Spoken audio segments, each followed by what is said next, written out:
สวัสดีคลิปนี้จะเป็นคลิปวิธีฝากเงินของบล็อกเกอร์อายุเอ็กเด้อ สำหรับวิธีการฝากให้เขามาพอร์ตเท่านี้ตัวอย่างสิฝากเขาหมายเลขพอร์ตตัวนี้เขาก็มากด deposit นี้หรือว่าฝากเงินเขาคลิกเข้าไปหลังจากนั้นเขามาแล้วทางบล็อกเกอร์จะให้เลือกธนาคารเขาก็เลือกเป็นบิเชวันนี้กด next แล้วก็มาใส่จำนวนคือตัวนี้เป็นจำนวนการต่ำนี่1,100,000ตัวอย่างเขาจะฝากไปจำนวนนี้เราก็ใส่เข้าไปเลยจากนั้นก็กด next ในโทรศัพท์ก็สิประมาณเดียวกันเด้อมาบัดนี้ขั้นตอนนี้คือขั้นตอนการโอนเราก็โอนเข้าไปเลยจำนวนที่เรากดใส่นี้พิมพ์ใส่นี้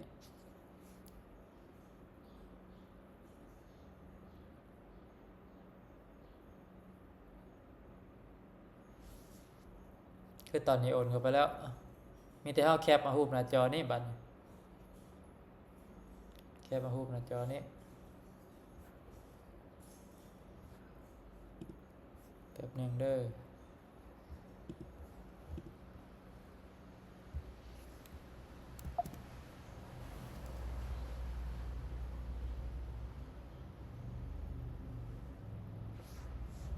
เราก็รูปนี้มาอัปโหลดขึ้นบัดนี้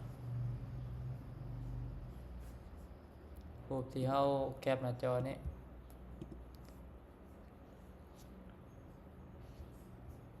กด next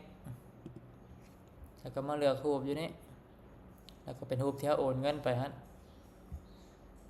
คือรูปมาที่โอนเงินไปจะเป็นรูปนี้แล้วก็ใส่หมายเลขบัญชีตัวนี้หมายเลขบัญชีธนาคาร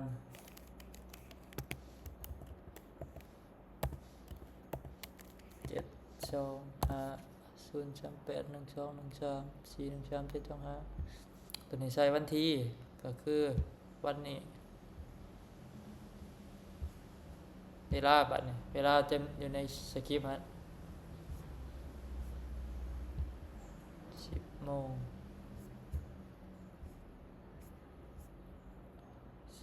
55จากนั้นก็กดโอเคเบิ่งเวลาถูกต้องแล้วหมายเลขบัญชีถูกต้องแล้วตัวนี้อัปโหลดแล้วเราก็กดคอนเฟิร์มหลังจากกดคอนเฟิร์มไปแล้วก็มีแต่รอท่าเลย